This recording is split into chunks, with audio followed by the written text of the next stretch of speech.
যেতে যেতে হঠাৎ করে দেখেন একটা বিচ্ছু বেরিয়েছে। বিচ্ছু বোঝেন তো?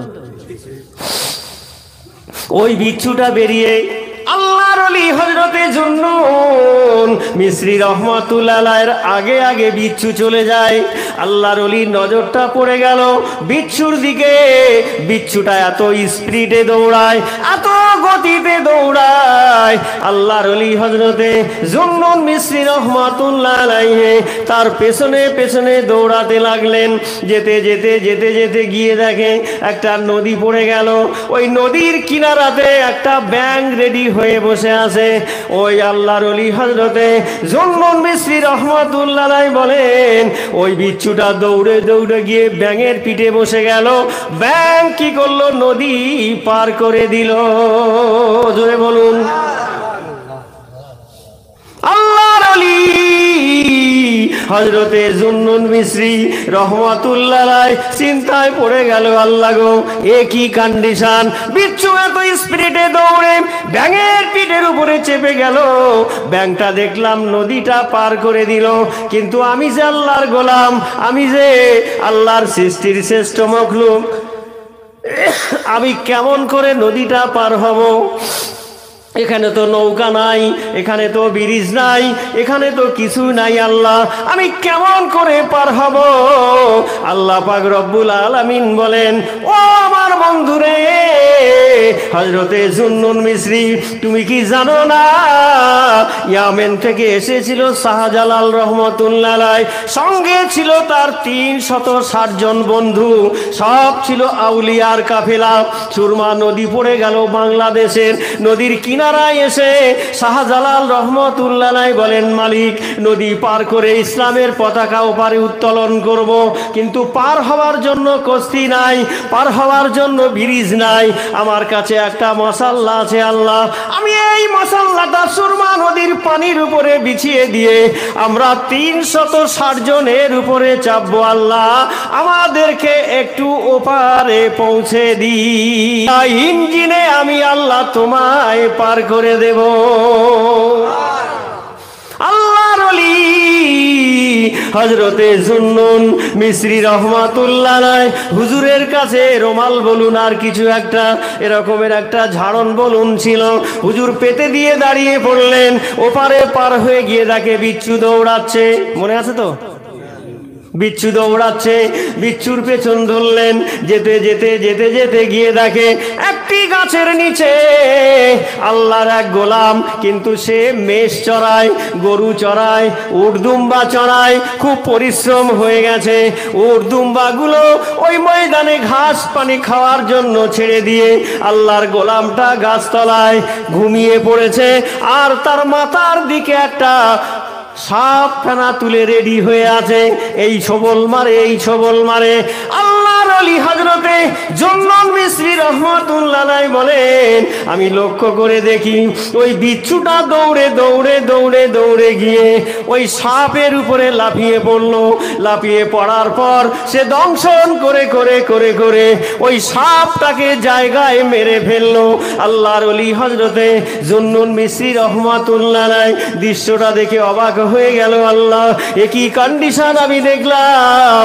ওখান থেকে আস্তে আস্তে করে ওই যুবককে গিয়ে জাগালো, ও বাবা যুবক, তোমার জীবনে এমন কি আমল তুমি করো, এমন কি কাজ তুমি করেছো যার কারণে আমার আল্লাহ পাক রব্বুল আলামিন নদীর ওপার থেকে বিচ্ছুটা ব্যাঙের পিঠে চাপিয়ে পারে এনে ওই আল্লাহ তোমার সাপের দংশন থেকে বাঁচিয়েছে। ভরসা আছে আল্লাহর উপরে। আমার ভাইয়েরা, যুবক জওয়ানেরাও, যুবকটা উঠে দেখে সত্যিই তো বিরাট বড় একটা সাপ পড়ে মরে আছে।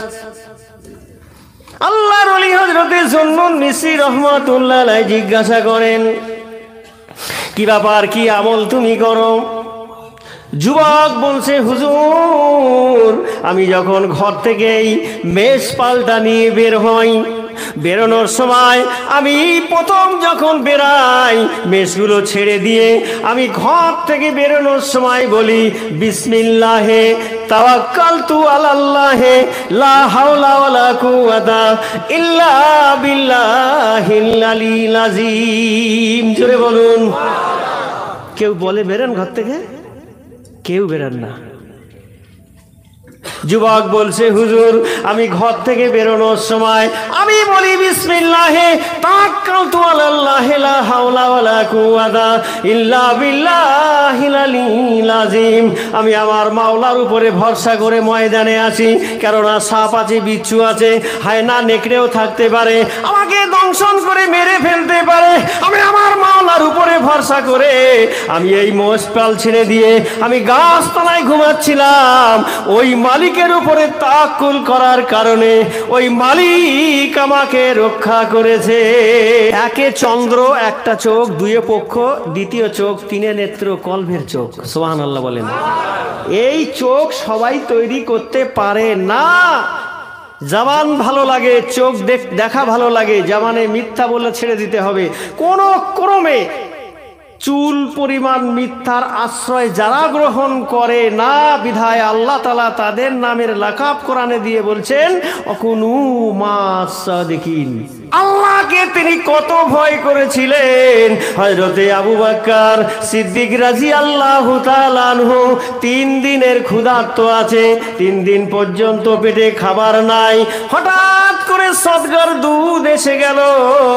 হযরতে আবু বকর সিদ্দিক রাদিয়াল্লাহু তাআলা আনহু ওই সদগার দুধটা 3 দিনের মাথায় পান করে ফেললেন।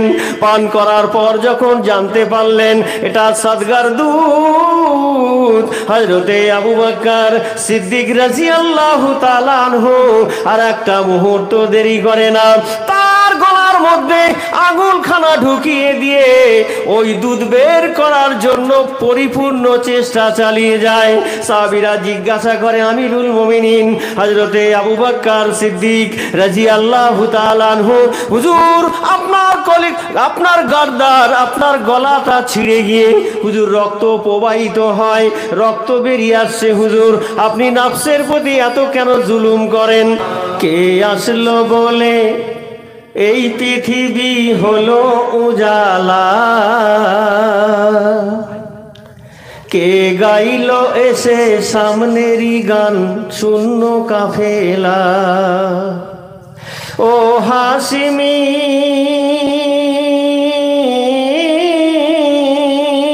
ও হাসিমি মক্কি মদনী শাহে মদিনা, ও নূরে নবী নূরে নবী নূরে মদিনা। জোরে বলেন সুবহানাল্লাহ। একটু ইকোটা একটু হালকা বাড়িয়ে দাও। ও নূরে নবী নূরে নবী নূরে মদিনা, কে আসলো বলে এই পৃথিবী হলো উজালা, কে গাইলো এসে সামনেরই গান শূন্য কাফেলা। ও হাসিমি মক্কি মাদানী শাহে মদিনা, ও নূরে নবী নূরে নবী নূরে মদিনা, ও নূরে নবী নূরে নবী নূরে মদিনা। আল্লাহুম্মা সাল্লি আলা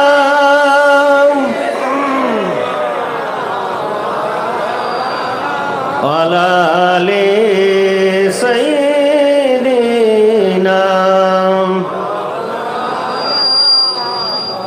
আহমদ মুহাম্মদ যিনি আখিরি নবী, যার ওসিলাতে সৃষ্টি হলো তামাম পৃথিবী। জোরে বলেন সুবহানাল্লাহ।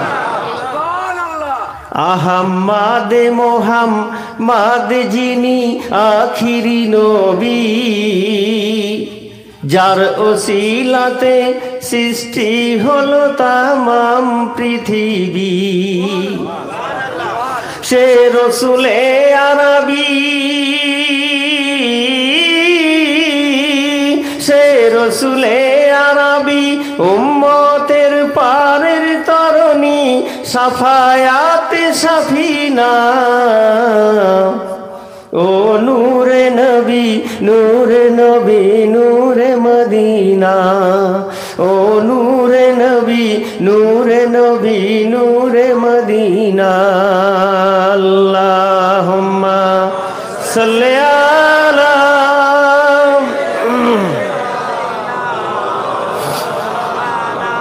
আলে সাইয়্যিদিনা তলোয়ার হাতে ওমর ছুটে নবীর দ্বারে যায় নূরানী তার চেহারা দেখে ওমর অবাক হয়ে যায় জোরে বলেন ওমর কি মানুষ ছিল গো হ্যাঁ এত কঠোর আবু জাহেল বলছে তোমাকে অনেক স্বর্ণ মুদ্রা ও ডলার দেওয়া হবে কি জন্য না আমার ভাইপো মুহাম্মদ সাল্লাল্লাহু আলাইহি সাল্লামের গর্দানটা যদি কেটে আনতে পারো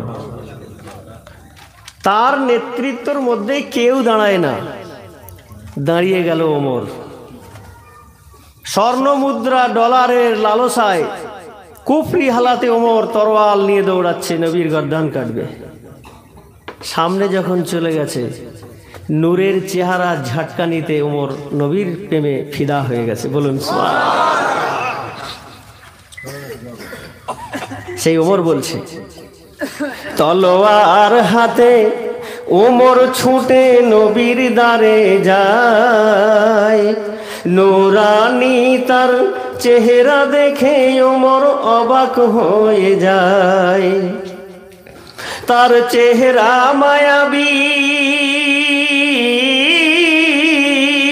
তার চেহারা মায়াবী দেখে ওমর তার চেহারা মায়াবী দেখে ওমর হয়ে যায় নবীর দিওয়ানা একটু জোরে বলেন ও নূরে নবী নূরে নবী নূরে মদিনা ও নূরে নবী নূরে নবী নূরে মদিনা কে আসলো বলে এই পৃথিবী হলো উজালা কে গাইলো এসে সামনেরই গান শূন্য কাফেলা ও হাসিমি মক্কি মাদানি শাহে মদিনা ও নূরে নবী নূরে নবী নূরে মদিনা আল্লাহ পাক রব্বুল আলামিন বলেন ও পৃথিবীর মানুষ তোমরা জানো না গুনাহ করে করে করে করে এত গুনাহ জমিয়ে ফেলেছ মনে মনে চিন্তা করো আমার গুনাহটা মাপ হবে না আমি এত বড় গুনাহগার এত পাপী বান্দা হয়ে গেলাম আমার গুনাহ মাফ হবে না হবে না হবে না হবে না আপনি যদি এলাকায় যদি কোনো রকমের দুষ্টামি করেন আপনি যদি এই এলাকার মধ্যে সব থেকে বড় খারাপ ব্যক্তি হন মানুষে যদি আপনায় দেখতে না পারে আপনাকে যদি সবাই ঘৃণা করে এই এলাকা থেকে যদি বের করে দেয় যাও তোমার মতো মানুষ এই এলাকার মধ্যে থাকতে দেওয়া হবে না তোমার চরিত্র খারাপ তোমার গুণ খারাপ তোমার স্বভাব খারাপ এমনি করে সর্বদিক নিয়ে যখন ওই মানুষের প্রতি অতিষ্ঠ হয়ে যায় অতিষ্ঠ হয়ে গিয়ে যখন এলাকা থেকে বের করে দেয় ও আমার ভাইরা যুবকেরা জওয়ানেরা পিতামাতার কাছে খবর গেল তোমার সন্তান এত নিকৃষ্ট খারাপ পিতামাতা এলাকাবাসীর কাছে গঞ্জনা শুনে শুনে তাদেরও মাথা খারাপ পিতা বলছে ওরকম সন্তান আমার দরকার নাই এরম আছে না নেই পিতা বলছে ওরকম সন্তান আমার দরকার নাই মা বলছে এই সন্তানকে গর্ভে ধরে আগে যদি জানতে পারতাম একে দুনিয়াতে আমি বাঁচতে দিতাম না মায়ের কাছে গেল মা বলছে তোর ঘরে জায়গা নাই বাবার কাছে গেল বাবা বলছে এই ঘরে তোমার জায়গা নাই বেচারা নিরাশ হয়ে চলে যায় নাই, এত গুনাহ মানুষ সব তার থেকে মুখ ফিরিয়ে নিয়েছে। এমনি টাইমে বান্দা কি করবে কোনো উপায় নাই। তখন বলতে থাকে, আল্লাহ আমি এত পাপী, এত গুনাহ করেছি আল্লাহ, আমাকে কেউ ভালোবাসে না আল্লাহ, আমার উপায় কি? এমনি টাইমে আল্লাহর কালাম বলেন, যত গুনাহ তোমার হোক না কেন রে বান্দা, তোমার পিতা যদি তোমার ঘরের দরজাটা বন্ধ করে দেয়, তোমার মা যদি ঘর থেকে বের করে দেয়, এলাকাবাসী যদি তার এলাকা থেকে তোমায় বের করে দেয়, ও বান্দা নিরাশ হইও না, গম্ভীর হইও না, আমি আল্লাহ তোমার জন্য রহমতের দরজা খুলে রেখেছি।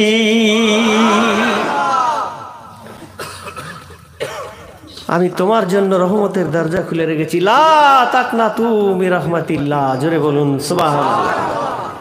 বান্দা তুমি চিন্তা করছো কেন? ফিরে এসো। অন্যায় করেছো আর করো না, ছেড়ে দাও। জুলুম করেছো আর করতে পারবে না, ছেড়ে দাও।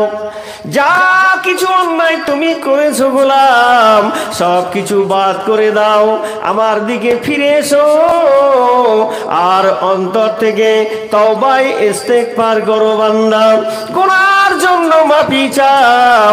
আমি আল্লাহ তাআলা কথা দিলাম, আমি তোমার तमाम জীবনের গুনাহগুলো মাফ করে দিয়ে ওই পরিমাণ নেকি তোমার আমল নামায় দিয়ে দেব।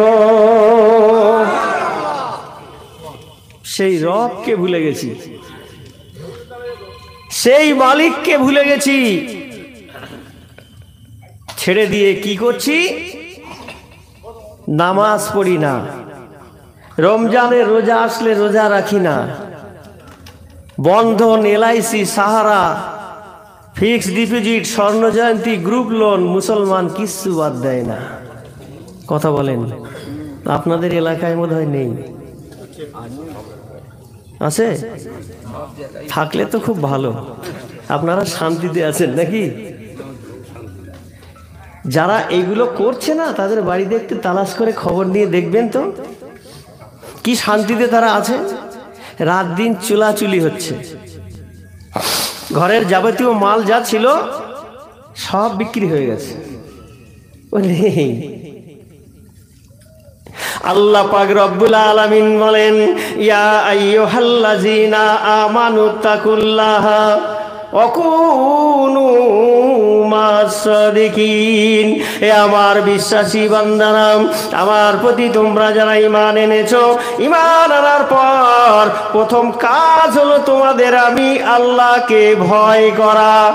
ইত্তাকুল্লাহ, আমাকে ভয় করো। আমাকে ভয় করার পর এর থেকে বাঁচতে যদি হয়, কিসের থেকে?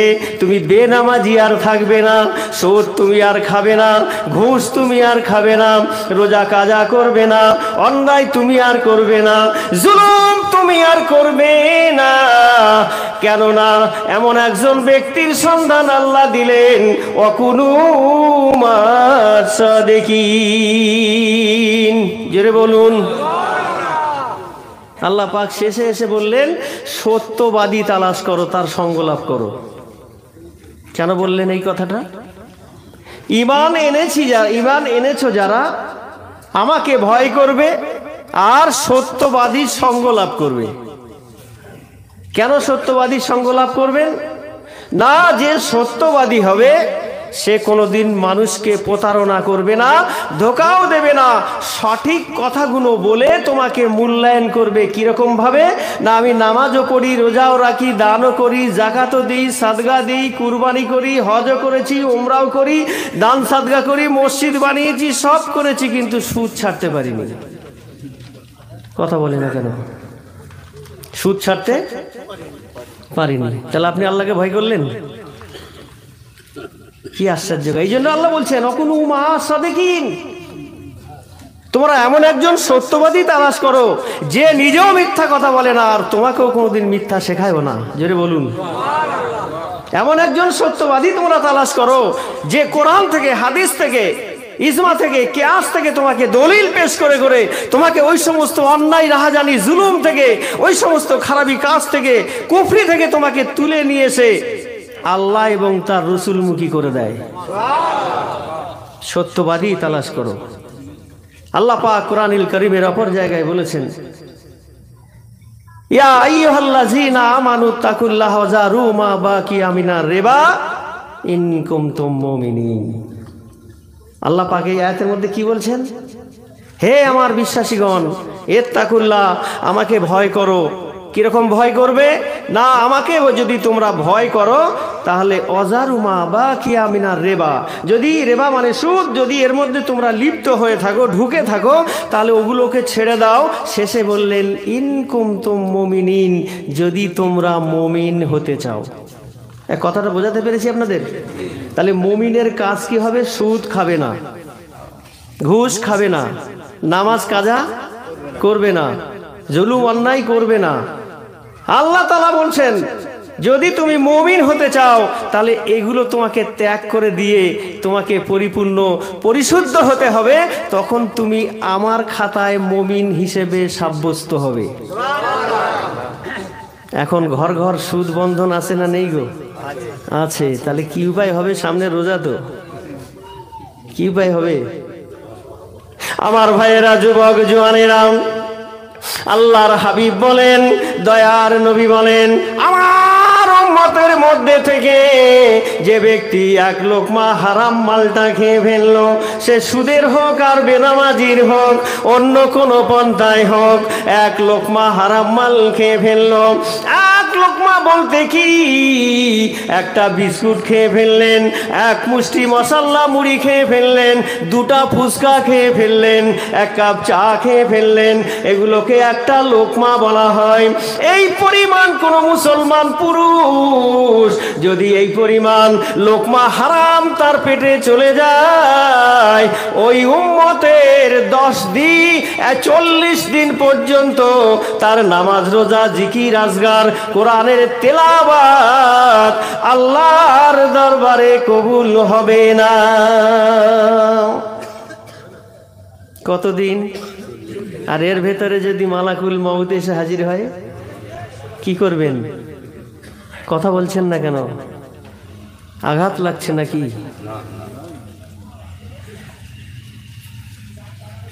কি করবেন এই 40 দিনের ভিতরে? ও আমার ভাইয়েরা, যুবকেরা, জওয়ানেরা, পদ্মানসিনী আমার মা ও ভগ্নীগণ, এমনও নজির পৃথিবীর জমিনে খুঁজে পাওয়া যায়। বন্ধন কোম্পানির সঙ্গে যারা লিঙ্ক করে আছে, সাপ্তাহিক দিনে টাকা দিতে হবে, টাকা জোগাড় করতে পারলো না, কিছু টাকা বাকি আছে, মুরগি ডিম পেড়েছিল, ডিমগুলো বিক্রি করার জন্য মহিলা বাইরে বের করেছে, তার ছোট্ট একটা মাসুম বাচ্চা 3 বছর 4 বছরের কান্নাকাটি করছে, মাগো একটা ডিম সিদ্ধ করে আমায় দাও। মা ঠাস করে মুখের মধ্যে চড় বসিয়ে বলে, ডিম সিদ্ধ তোমায় দেওয়া যাবে না, বন্ধন কোম্পানির ম্যানেজার আসবে, তার টাকা দেওয়া লাগবে। কথা বুঝতে পারছেন কিছু? তাহলে সমাজ ভালো আছে বলে মনে হচ্ছে? ও আমার ভাইয়েরা, যুবকেরা, জওয়ানেরা, বন্ধুর কাছ থেকে টাকা ধার নেয়, রাজমিস্ত্রির কাজ করে, পাথর মিস্ত্রির কাজ করে, কার্পেন্টারের কাজ করে, সপ্তাহে 7 দিন ধরে কলকাতায় কাজ করে করে শনিবারে টাকাটা নিয়ে বাড়ি আসলো, একটু ভালো মন্দ খেয়ে ঘুমাবে। না না, ওই বন্ধন কোম্পানি এসে হাজির হয়ে গেল। বন্ধন কোম্পানির ম্যানেজার বলছে, না, তোমায় টাকা দেওয়া লাগবে, যদি টাকা না দাও, এতটা বছর তোমার হয়ে গেছে, টাকা যদি তুমি না দাও, তোমার বাড়িটা এবার বন্ধন কোম্পানি নিয়ে নেবে।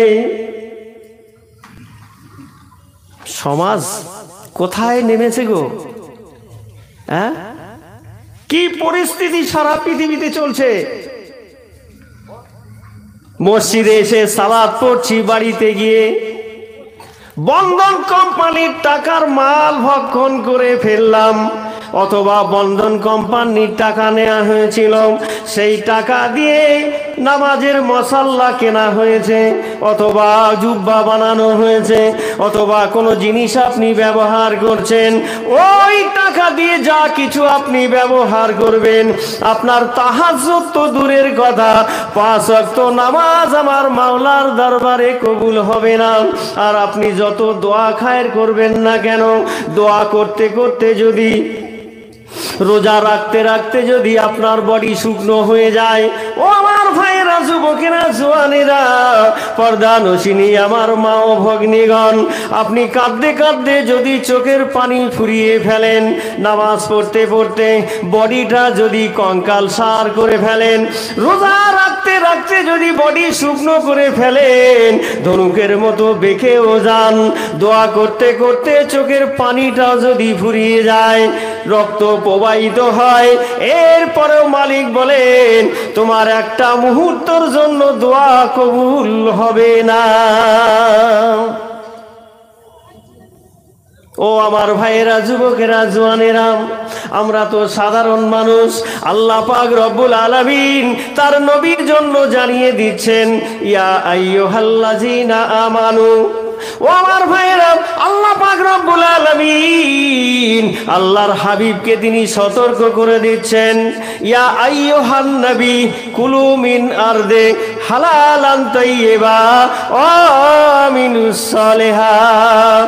এ আমার নবী, তুমি আগে হালাল মাল ভক্ষণ করো, হালাল পড়া পবিত্র খাদ্যটা তুমি খাও, এরপরে আমার হাবিব ওয়া মিনুস সালিহাত, এরপরে তুমি সালাত আদায় করো।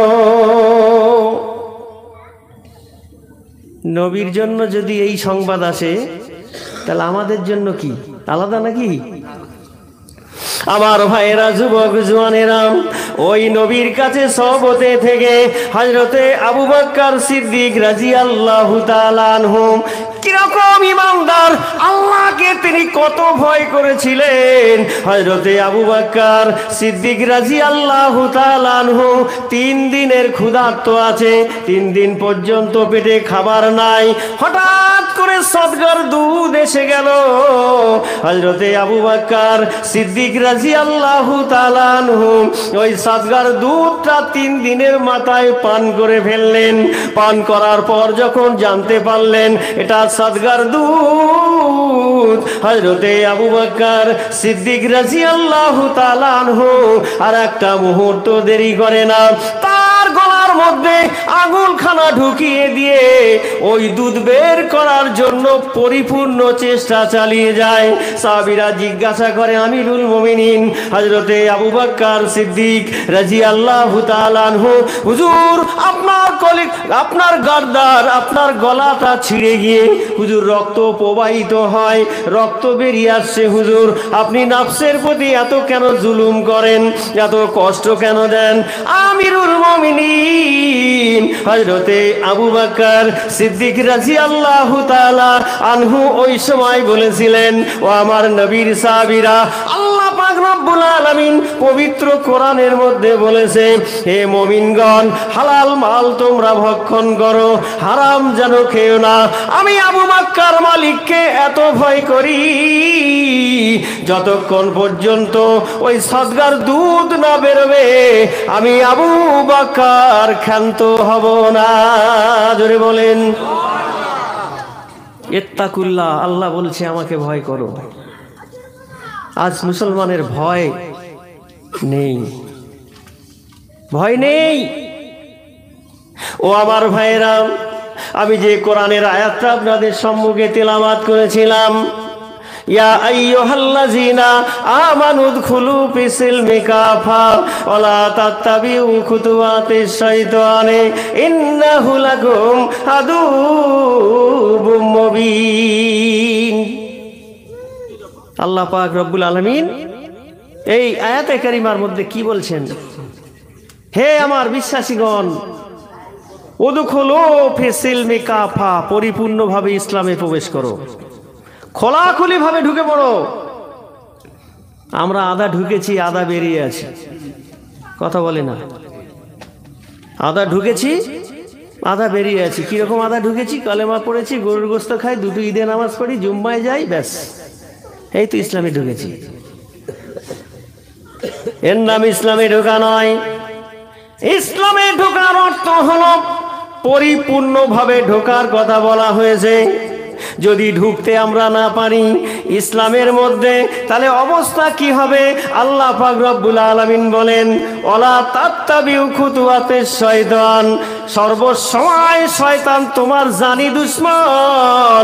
তুমি যদি পুরাপুরি ভাবে ইসলামের মধ্যে ঢুকতে না পারো, আল্লাহর ভয় যদি তোমার ভিতরে প্রবেশ না করে, ওই শয়তান তোমাকে টেনে নিয়ে গিয়ে নামাজ কাজা করাবে, ওই শয়তান তোমাকে বন্ধন করাবে, ওই শয়তান তোমাকে বিভিন্ন অবৈধ হারাম কাজে তোমায় লিপ্ত করে দেবে। আর যদি তুমি পুরাপুরি ইসলামের মধ্যে ঢুকে যাও, তাহলে তোমার জন্য সর্বদিক দিয়ে আমার আল্লাহ সাহায্যকারী হয়ে যাবে। ভরসা আল্লাহর উপরে আমাদের নেই, মুখে বলি, প্রকৃতপক্ষে ভরসা আল্লাহর উপরে করি না। বাইজিদ বোস্তামি রহমাতুল্লাহ আলাইহি, নাম শুনেছেন? আল্লাহর ওলি হযরতে বাইজিদ বোস্তামি রহমাতুল্লাহ আলাইহি।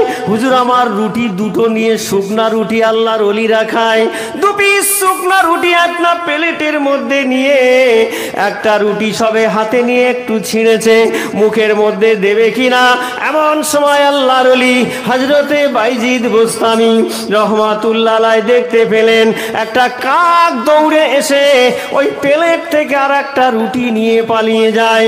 আল্লাহর ওলি চিন্তা করেন, আমি দুটা রুটি খাওয়ার জন্য আমার প্লেটের মধ্যে নিয়ে বসলাম, এই কাকটা একটা রুটি নিয়ে পালিয়ে গেল। কাকের পেছনে পেছনে বাইজিদ বোস্তামি দৌড়াচ্ছে, দৌড়ে দৌড়ে দৌড়ে দৌড়ে কাক চলে যাচ্ছে উড়ে উড়ে।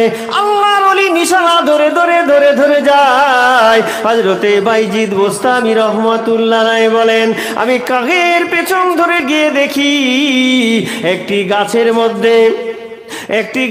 মধ্যে একজন ব্যক্তিকে বাঁধা আছে, হাত দুটো পেছনে করে বাঁধা, এমনি করে গাছের সাথে তাকে রশি লাগিয়ে বাঁধা আছে, নড়াচড়া করতে পারে না।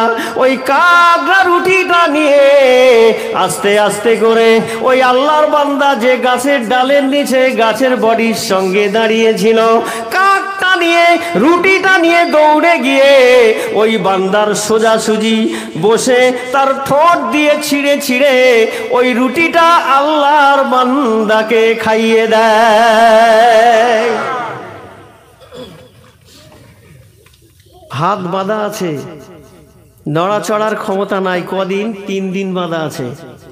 আর 3 দিন ধরে ওই কাককে আল্লাহ অর্ডার করেছে, রিজিক নিয়ে এসে আমার বান্দার মুখে তুমি নিজে তুলে দাও। আর আজ আমরা মুসলমান হয়ে বলি, বন্ধন না করলে, সাহারা না করলে আমরা বাঁচতে পারবো না, ঘর বানাতে পারবো না, মেয়ের বিয়ে দিতে পারবো না, বড় কোনো কাজ করতে পারবো না। তোমার তাকদীর ফেটে গেছে, কপাল নষ্ট করেছো। আমার ভাইয়েরা, যুবকেরা, জওয়ানেরা, পর্দানশিনী আমার মা ও ভগ্নীগণ, আল্লাহর ওলি হযরতে বাইজিদ বোস্তামি রহমাতুল্লাহ আলাইহি দূর থেকে এই দৃশ্যটা দেখে কেঁদে ফেললেন। ওরে কাক, আগে যদি আমি জানতাম বাকি রুটিটাও তোমায় দিয়ে দিতাম।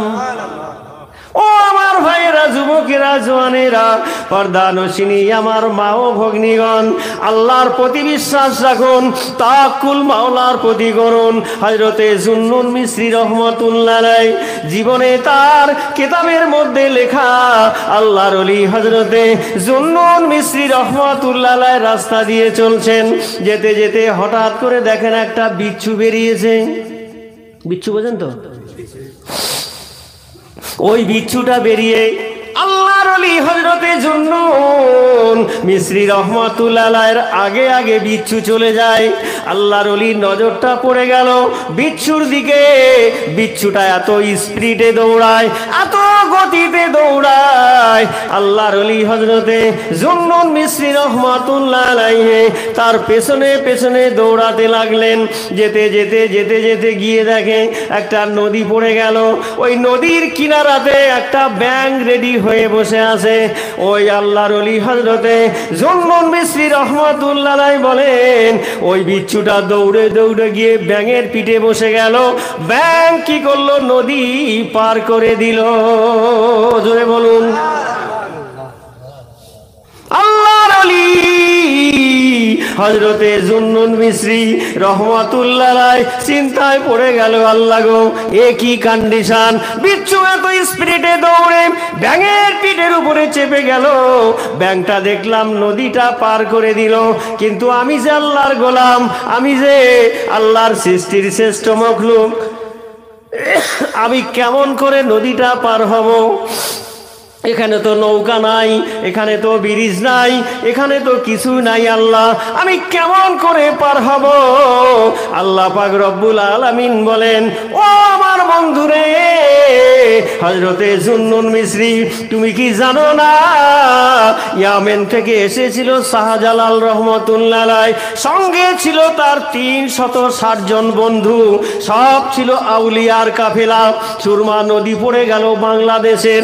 নদীর কিনারায় এসে শাহজালাল রহমাতুল্লাহ আলাইহি বলেন, মালিক নদী পার করে ইসলামের পতাকা ওপারে উত্তোলন করব, কিন্তু পার হওয়ার জন্য কস্তি নাই, পার হওয়ার জন্য ব্রিজ নাই। আমার কাছে একটা মশাল্লা আছে আল্লাহ, আমি এই মশাল্লাটা সুরমা নদীর পানির উপরে বিছিয়ে দিয়ে আমরা 360 জনের উপরে চাপবো। আল্লাহ আমাদেরকে একটু ওপারে পৌঁছে দিন। জোরে বলা যাবে না সুবহানাল্লাহ?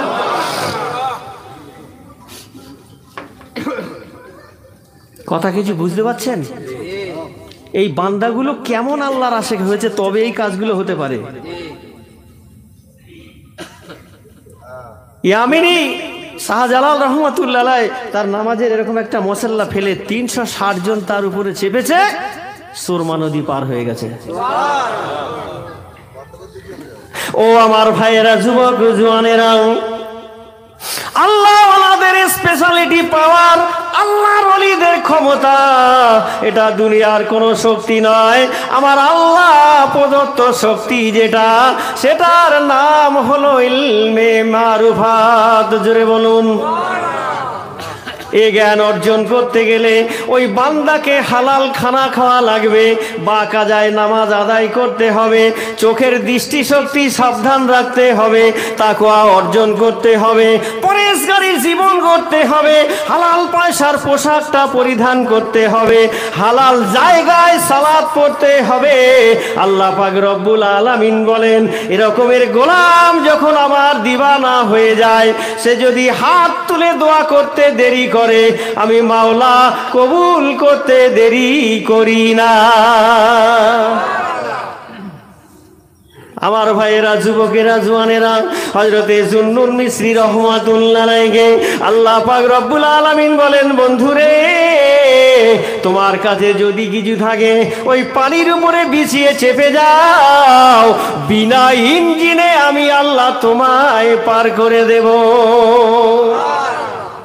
আল্লাহর ওলি হযরতে জুন্নুন মিসরি রহমাতুল্লাহ আলাইহি হুজুরের কাছে রুমাল বলুন আর কিছু একটা এরকমের একটা ঝাড়ন বলুন ছিল। হুজুর পেতে দিয়ে দাঁড়িয়ে পড়লেন। ওপারে পার হয়ে গিয়ে দেখে বিচ্ছু দৌড়াচ্ছে। মনে আছে তো? বিচ্ছু দৌড়াচ্ছে, বিচ্ছুর পেছন ধরলেন। যেতে যেতে যেতে যেতে গিয়ে দেখে একটি গাছের নিচে আল্লাহর এক গোলাম, কিন্তু সে মেষ চড়ায়, গরু চড়ায়, উট দুম্বা চড়ায়, খুব পরিশ্রম হয়ে গেছে। উট দুম্বাগুলো ওই ময়দানে ঘাস পানি খাওয়ার জন্য ছেড়ে দিয়ে আল্লাহর গোলামটা গাছতলায় ঘুমিয়ে পড়েছে, আর তার মাথার দিকে একটা সাপ ফেনা তুলে রেডি হয়ে আছে। এই ছবল মারে, এই ছবল মারে। আল্লাহর ওলি হযরতে জুন্নুন মিসরি রাহমাতুল্লাহ আলাইহি বলেন, আমি লক্ষ্য করে দেখি ওই বিচ্ছুটা দৌড়ে দৌড়ে দৌড়ে দৌড়ে গিয়ে ওই সাপের উপরে লাফিয়ে পড়ল। লাফিয়ে পড়ার পর সে দংশন করে করে করে করে ওই সাপটাকে জায়গায় মেরে ফেললো। আল্লাহর ওলি হযরতে জুন্নুন মিসরি রাহমাতুল্লাহ আলাইহি দৃশ্যটা দেখে অবাক হয়ে গেল। আল্লাহ, এ কি কন্ডিশন আমি দেখলাম। ওখান থেকে আস্তে আস্তে করে ওই যুবককে গিয়ে জাগালো। ও বাবা যুবক, তোমার জীবনে এমন কি আমল তুমি করো, এমন কি কাজ তুমি করেছো যার কারণে আমার আল্লাহ পাক রব্বুল আলামিন নদীর ওপার থেকে বিচ্ছুটা ব্যাঙের পিঠে চাপিয়ে পারে এনে ওই আল্লাহ তোমার সাপের দংশন থেকে বাঁচিয়েছে। ভরসা আছে আল্লাহর উপরে। আমার ভাইয়েরা, যুবক জওয়ানেরাও, যুবকটা উঠে দেখে সত্যিই তো বিরাট বড় একটা সাপ পড়ে মরে আছে। আল্লাহর ওলি হযরতে জুন্নুন মিসরি রাহমাতুল্লাহ আলাইহি জিজ্ঞাসা করেন, কি ব্যাপার, কি আমল তুমি করো? যুবক বলছে, হুজুর, আমি যখন ঘর থেকে এই মেষ পালটা নিয়ে বের হই, বেরোনোর সময় আমি প্রথম যখন বেরাই মেষগুলো ছেড়ে দিয়ে আমি ঘর থেকে বেরোনোর সময় বলি, বিসমিল্লাহে তাওয়াক্কালতু আলাল্লাহি লা হাওলা ওয়ালা কুওয়াতা ইল্লা বিল্লাহিল আলিয়্যিল আযীম। জোরে বলুন। কেউ বলে বেরেন ঘর থেকে? কেউ বেরান না। যুবক বলছে, হুজুর, আমি ঘর থেকে বেরোনোর সময় আমি বলি বিসমিল্লাহে তাওয়াক্কালতু আলাল্লাহি লা হাওলা ওয়ালা কুওয়াতা ইল্লা বিল্লাহিল আলিয়্যিল আযীম। আমি আমার মাওলার উপরে ভরসা করে ময়দানে আসি, কেননা সাপ আছে, বিচ্ছু আছে, হায়না নেকড়েও থাকতে পারে, আমাকে দংশন করে মেরে ফেলতে পারে। আমি আমার মাওলার উপরে ভরসা করে আমি এই মোষপাল ছেড়ে দিয়ে আমি গাছতলায় ঘুমাচ্ছিলাম। ওই মালিকের উপরে তাওয়াক্কুল করার কারণে ওই মালিক আমাকে রক্ষা করেছে। এই ভরসা আছে? কথা বলেন না কেন? ভরসা নাই। এই ভরসা উম্মত তুলে ফেলেছে।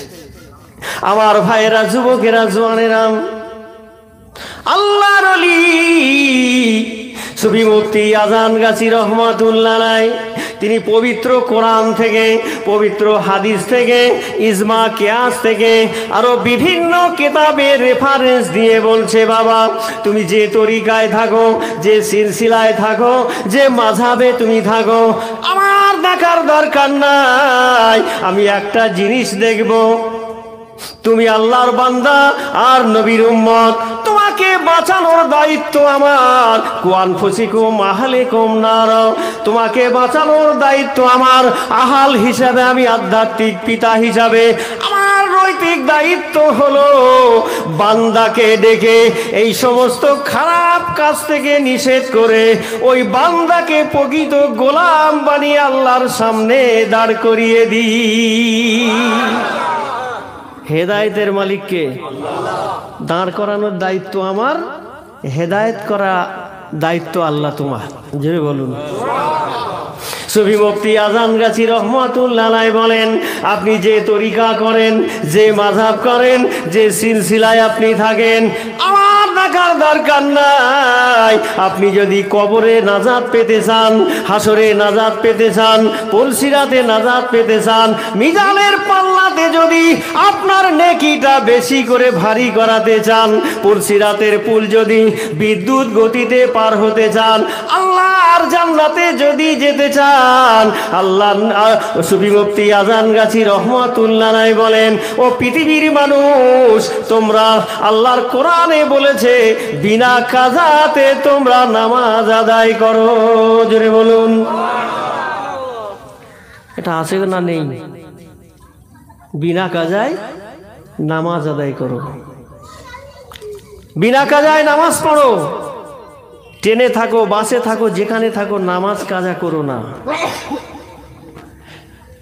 আমার মুর্শিদের দরবারে বর্তমান চারজন তার দরবারের খলিফা, ওই হাক্কানি আঞ্জুমানের গদিনসীন যিনি এখন বর্তমান আছেন, এনার আগে যিনি ছিলেন সাবল সিঙ্গাপুরে হুগলি জেলায় বাড়ি।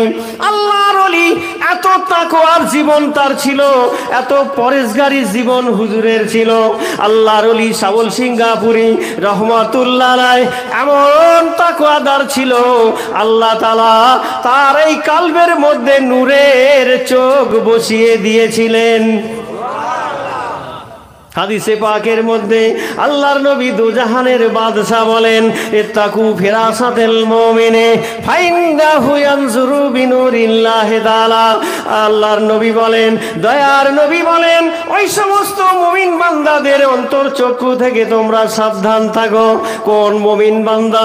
যে তাকওয়া অর্জন করেছে, যে পরেশগারি করেছে, যে হালাল খানাটা খেয়েছে, নামাজটা বিনা কাজায় আদায় করেছে, ইত্তাকুল্লাহ সর্বজায় মালিককে ভয় করে চলেছে।